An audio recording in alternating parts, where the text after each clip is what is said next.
का ये video students के लिए है या जिन्होंने इंटीरियर का कोर्स किया है या बीआर का कोर्स किया है, आर्किटेक्चर में कुछ स्टडी किया है और अर्निंग का समय अब आ गया है और अर्निंग कैसे करें इसके बारे में नॉलेज नहीं है या कोई इंटर्नशिप करने जा रहा है।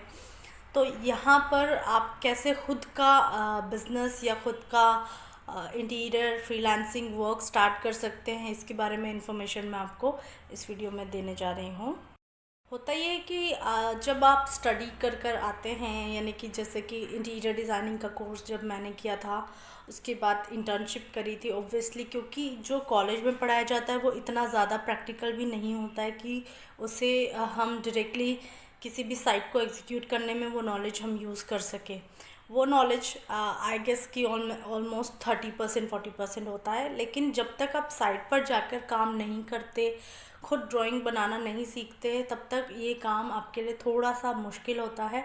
तो इसलिए इंटर्नशिप करना बहुत ज़रूरी होता है। आप 6 महीने या साल भर जो भी है, मिनिमम 6 महीने तो इंटर्नशिप में देने ही चाहिए और काम को सीखना चाहिए। और अगर आपको काम आता है तो ये वीडियो आपके लिए काफ़ी यूज़फुल होने वाला है। जो आपने 6 महीने इंटर्नशिप कर ली है या आप 2 सालों से या 4 सालों से वर्किंग में हैं, आप ड्राइंग्स बना लेते हैं, साइट का आपको नॉलेज भी है और आप काफ़ी अच्छे डिज़ाइनर बन चुके हैं, तो अगर आपको जॉब में दिक्कत आ रही है या फिर जॉब में सैलरीज कम है और स्विच करने के ऑप्शन में ही नहीं मिल रहे हैं, या आपको लग रहा है कि अब मुझे खुद का ही कुछ करना पड़ेगा डिज़ाइनिंग में, तो बिल्कुल आपको स्टार्ट कैसे करना है या प्रोजेक्ट कहाँ से मिलेंगे, ये एक बहुत बड़ा क्वेश्चन होता है। सो जब मैं जॉब कर रही थी, I was interior designer on that firm, और उसी डेजिग्नेशन पर इंटीरियर डिज़ाइनिंग की डेजिग्नेशन पर मैं मुझे वहाँ काम करते करते ऑलमोस्ट 1.5 साल हो गया था। और उसके बाद मुझे लगा कि जब जॉब स्विच करने के लिए मैंने ढूंढा तो मार्केट में जॉब्स उस समय अवेलेबल नहीं थे और ना ही इतनी अच्छी सैलरीज मिल रही थी, और मुझे लगता था कि जो काम मुझे आता है वो सफिशेंट है किसी साइट को एग्जीक्यूट करने के लिए। ये कि सबसे पहले अपने आसपास जितने भी ब्रोकर हैं या जितने भी ब्रोकर्स के आपके पास डिटेल्स हैं, आप उनसे कांटेक्ट कीजिए। आप ऑनलाइन ऑफलाइन ब्रोकर बिल्डर्स इनकी डिटेल्स निकालिए। छोटे बड़े जितने भी बिल्डर्स होंगे और जितने भी ब्रोकर्स होंगे वो आपके काफ़ी काम आ सकते हैं। सबसे पहले उन्हें कॉल पे कांटेक्ट करने की कोशिश कीजिए। उन्हें कॉल करके बात कीजिए कि आप क्या काम करते हैं, आप कैसे काम कर सकते हैं। आप एसोसिएट होके काम कर सकते हैं या इंडिविजुअली आप प्रोजेक्ट उनसे लेना चाहते हैं। हो सकते हैं कुछ ब्रोकर आपसे कमीशन लेंगे, बट अगर आपको एक अच्छा प्रोजेक्ट मिलता है तो थोड़ा बहुत कमीशन देना भी चलता है, उसमें कोई प्रॉब्लम नहीं है। ब्रोकर्स को कॉल करने के बाद उनसे मीटिंग करने का ट्राई कीजिए।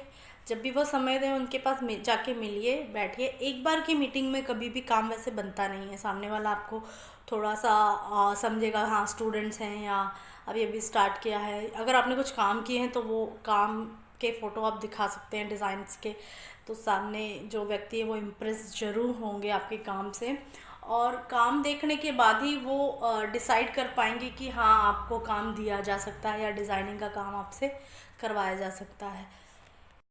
मीटिंग्स एक मीटिंग हो जाए उसके बाद आप बैठिए मत शांति से, उसके बाद आप और ट्राई कीजिए। अगर एक मीटिंग आपकी सक्सेसफुल रही है तो उस क्लाइंट है या उस ब्रोकर से या उस बिल्डर से आप दोबारा जाके मिलिए। जब भी आपको समय मिले, आप कहीं जा रहे हैं रास्ते में अगर उनका ऑफिस पड़ता है तो कभी कॉल कर लिया, कभी कैजुअल मीटिंग कर ली। इस तरह से टच में रहिए लोगों के ज़्यादा से ज़्यादा, बिकॉज इंटीरियर का काम भरोसे से ही आता है। कोई अपना घर ऑफिस डिज़ाइन करना चाहता है, इसमें कितना खर्चा होगा, क्योंकि ये बड़े प्रोजेक्ट्स होते हैं उनमें पैसा भी बहुत ज़्यादा लगता है। तो क्लाइंट हमेशा वो व्यक्ति ढूंढता है जो पहचान का हो, जो थोड़ा बहुत आपसे टच में हो। तो इसलिए आपको भी लोगों के टच में रहना पड़ेगा। अब जब मीटिंग्स हो रही हैं आपकी, आपको लग रहा है कि हाँ बात बन रही है, बातचीत अच्छी हो रही है, तो अब उनसे थोड़ा पूछिए बीच बीच में कि सर प्रोजेक्ट्स का क्या सिचुएशन है। और आई गेस कि अगर आपका अप्रोच सही जाएगा तो डेफिनेटली सबसे ज़्यादा प्रोजेक्ट्स जो आते हैं वो ब्रोकर और बिल्डर के थ्रू आते हैं। ब्रोकर से प्रोजेक्ट इसलिए भी मिल जाते हैं क्योंकि कमर्शियल प्रोजेक्ट ज़्यादा मिलते हैं, क्योंकि कमर्शियली सेल परचेज में बहुत बेनिफिट रहता है ब्रोकर को भी, और ये प्रोजेक्ट भी ज़्यादा होते हैं क्योंकि इसमें अर्जेंट डिमांड होती है, तुरंत क्लाइंट चाहता है कि जल्द से जल्द आप आएँ, जल्द से जल्द उसमें काम करें और जल्द से जल्द उनका जो शोरूम हो या जो भी शॉप होती है या जो भी कमर्शियल ऑफिसेस होते हैं तो वो जल्दी करना चाहते हैं, क्योंकि अधिकतर ये रेंटेड होते हैं। तो रेंटेड प्रॉपर्टी जब क्लाइंट लेता है तो वो चाहता है कि 1 महीने में ही उनको लीज़ का जो टाइम मिलता है उसमें वो इंटीरियर को फास्ट करवाना चाहते हैं। तो कमर्शियल प्रोजेक्ट ब्रोकर की तरफ से मेरा एक्सपीरियंस है कि ज़्यादा मिलते हैं। और इसी तरह अगर रेजिडेंशियल प्रोजेक्ट में जाए तो जो अपार्टमेंट्स बनते हैं, बिल्डिंग्स बनती हैं, तो वहाँ पर आपको बिल्डर हेल्प कर सकते हैं। तो आपको ये 2 पर्सन ऐसे होते हैं जिनके थ्रू आपको ज़्यादा से ज़्यादा प्रोजेक्ट मिलने के चांसेस होते हैं। जब मैंने स्टार्ट किया था तो मेरी ट्रिक यही थी कि अगर मुझे डायरेक्टली कांटेक्ट नहीं मिलते थे तो मैं जैसे कि नॉर्मली आपको कहीं भी बोर्ड दिख जाता है ब्रोकर का, तो जाके अपना कार्ड दे दिया, नॉर्मल मिल लिए। तो इस तरह से आपकी जो एक पहचान है वो बनती है, और आपको अपने ही शहर में आपकी खुद की एक पहचान बनानी ही पड़ेगी। आपको जाके लोगों से मिलना चाहिए और ज़्यादा से ज़्यादा लोगों के टच में रहना चाहिए। अब ये तो हो गया प्रोजेक्ट की बात कि प्रोजेक्ट कहाँ से आएगा, ये तरीका है प्रोजेक्ट को लाने का। अब प्रोजेक्ट डील करने में भी आपको हो सकता है कि कई प्रॉब्लम आ सकती हैं, बिकॉज यहाँ पे इंटीरियर जो है वो कोई एक सेगमेंट नहीं है, इसमें मल्टीपल सेगमेंट होते हैं। तो आप कोशिश कीजिए कि अपने आसपास जो भी आपके अच्छे कारपेंटर हैं या वेंडर हैं, वेंडर से भी आप टाइप करेंगे तो ये आपके लिए एक प्लस पॉइंट होगा कि इंस्टेंटली अगर आपके पास प्रोजेक्ट आता है, कोई जल्दी डिमांड में है कि जल्द से जल्द उन्हें काम करना है, तो आप अपने कॉन्ट्रैक्टर को इंट्रोड्यूस कर सकते हैं, या कॉन्ट्रैक्टर से आप मिलकर बात करके उसका कोटेशन रेडी कर सकते हैं और क्लाइंट को जल्द से जल्द जो वो रिक्वायरमेंट उनकी हैं उन्हें फुलफ़िल कर सकते हैं।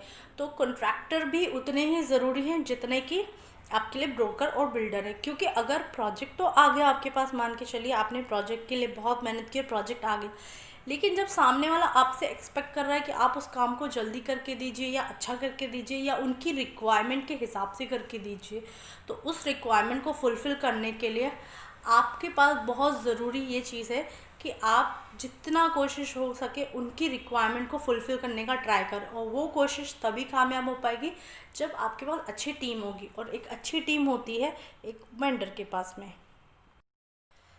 वेंडर से भी आपको अच्छी ट्यूनिंग बिठानी चाहिए। वेंडर के साथ बैठकर कोटेशन भी बनाने में वेंडर आपकी हेल्प कर सकता है, क्योंकि आप अगर नए हैं तो कोई भी रेट देना थोड़ा सा मुश्किल होगा, वेंडर इसे आपके लिए थोड़ा सा आसान कर सकते हैं। तो ट्राई कीजिए कि अगर आप स्टार्ट ही कर रहे हैं और सर्विसेज आपको प्रोवाइड करनी, तो वेंडर के पास सारी टीम होगी, सभी मटेरियल को मतलब वहाँ पर अवेलेबल कराने के लिए भी वेंडर को आप अप्रोच कर सकते हैं। पर वैसे तो ये अच्छा होगा कि आप खुद मार्केट जाके सर्वे करें और क्या चीज़ कहाँ बेहतर मिल रही है उस हिसाब से आप अपने क्लाइंट को सर्विस दें। लेकिन अगर आपका पहला या दूसरा प्रोजेक्ट है और आपको लग रहा है कि इतना ज़्यादा मेहनत आपसे नहीं हो पाएगा, आप डिज़ाइनिंग में बहुत अच्छे हैं लेकिन एग्जीक्यूशन में थोड़ा प्रॉब्लम आ रहा है, तो वेंडर की हेल्प ले लीजिए। तो इस तरह से ये भी आपके लिए आसान हो जाएगा प्रोजेक्ट को कंप्लीट करने में। माय पर्सनल एक्सपीरियंस कि जब भी इंटीरियर में हमारा जो पहला प्रोजेक्ट था, तो हम जब भी काम में कहीं अटकते थे या कुछ चीज़ें हमें भी कन्फ्यूज़न होता था कि ये काम कैसे होगा या इसे कैसे करना है, तो I really thankful to my vendor. उन्होंने हमें आगे से आगे गाइड किया, क्योंकि उनका एक्सपीरियंस काफ़ी ज़्यादा था। वो ऑलमोस्ट 50 साल के व्यक्ति हैं जिन्होंने ऑलरेडी बहुत सारी साइट्स की हुई हैं, तो टेक्निकली वो हमें हेल्प कर पाते थे कि कौन सी चीज़ कैसे लगेगी या कौन सी चीज़ कैसे बनेगी। तो ये वेंडर का एक्सपीरियंस आपके लिए बहुत हेल्पफुल हो सकता है। प्लस जब साइट एग्जीक्यूट होके सामने आएगी और वो खूबसूरत दिखेगी, तो क्लाइंट आपको अप्रिशिएट करेगा। प्लस वेंडर से जब आपकी अच्छी ट्यूनिंग हो जाएगी, तो आने वाले आगे के प्रोजेक्ट्स में वो आपको और हेल्प करेंगे। तो इस तरह से दोनों तरफ से अच्छी ट्यूनिंग बिठाइएगा और फिर आप अपने काम को आप स्टार्ट कर सकते हैं और जल्द से जल्द ज़्यादा से ज़्यादा अर्निंग भी कर सकते हैं और आपका जो इंटीरियर का करियर है वो स्टार्ट भी कर सकते हैं। पसंद आता है तो ज़रूर सब्सक्राइब कीजिए और लाइक कीजिए, शेयर कीजिए, और नेक्स्ट वीडियो में और भी इंटरेस्टिंग डिस्कशन हम करेंगे। Finally, thanks for watching.